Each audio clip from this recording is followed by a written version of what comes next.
Before I play this very vulnerable clip, I wanted to say, first of all, I'm okay. This just goes to show how important it is to get good sleep, to get physical exercise, because I hadn't worked out the last week. I hadn't been getting good sleep and my mental health was feeling it. The thoughts are always there. The thing that I said, everything is true, you know? But I am in a place now where I can manage those triggers. I can kind of handle the triggers, you know? So just so nobody gets worried, like, hi. Oh man, I'm not sure how I wanna approach this video right now. Today, I feel so much anxiety. In the last few days, I've not been in the best headspace. This full moon in Virgo or whatever the fuck it is. If you've been here a while, I talk a lot about, I grew up my teenage years and like my young adult years with really bad eating disorders and like body dysmorphia, and like I healed through it and I balanced out my hormones. I've talked about before how I feel like when you have had a past with eating disorders, it never really leaves your mind. I feel like the traumas of that always kind of sticks in your brain. It can come back really easily, but you just learn to work through it, and like you learn to kind of manage through certain triggers and fears. I feel like, oh, I'm gonna cry. It doesn't only come from growing up in the era of heroin chic, but also just being Korean. The beauty standards in Korea, what a Korean person should look like, it's like ingrained in our brain culturally, you know? I've been such a strong advocate of losing weight the healthy way, or just being healthy and being strong and prioritizing your health and your mental health. With this trend right now coming back with the Ozempic and heroin chic being in style again, and like, I'd be lying if I said I'm not getting fucking triggered and like really struggling. Like, I was such a big fan of people wanting to have like a thick ass and be a little bit more thick. I got pretty good at knowing when my negative self-talk like isn't real and when to shut it down. But lately, I'm not handling it the best. It has a lot to do with my cycle too. Like when I'm in my luteal phase and my menstrual phase, you bloat more and your body kind of changes and your mental health kind of changes. And during those times, I notice that those thoughts come up a lot, but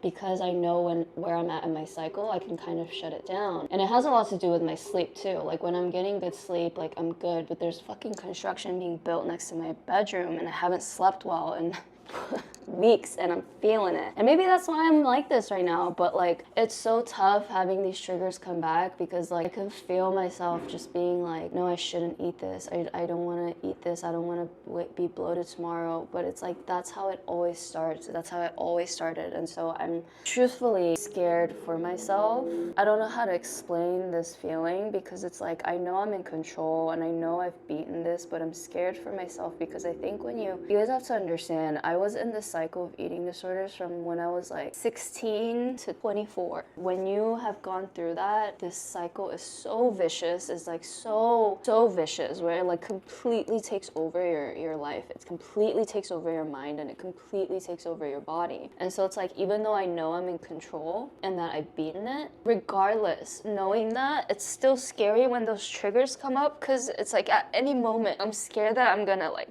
lose control again. I trust myself enough to not let it get to that, but I just hate that this is coming back. Like, I just hate that this is the way that I'm thinking right now, like, is coming back. And like, and I'm not just like upset for myself. I'm upset that this trend is coming back, because I know how it affected our generation.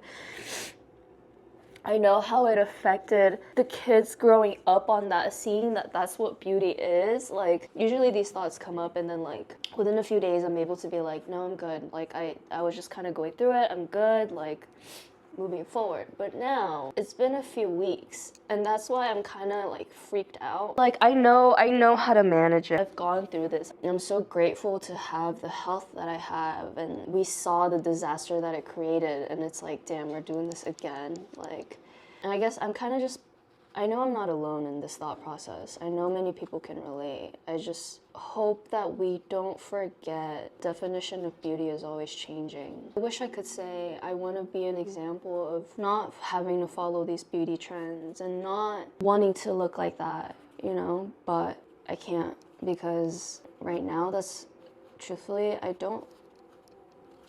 be lying if I said that that's how I feel, but I want to work towards that. you know? I want to be that. And I just hope whoever's seeing this, if you can relate, that you're not alone, and I fucking feel you. Definition of beauty in society is always changing, and hopefully this one passes by quick. I will say though, I think having some thick thighs and a fat ass, that's never not gonna be sexy. So thank God for that.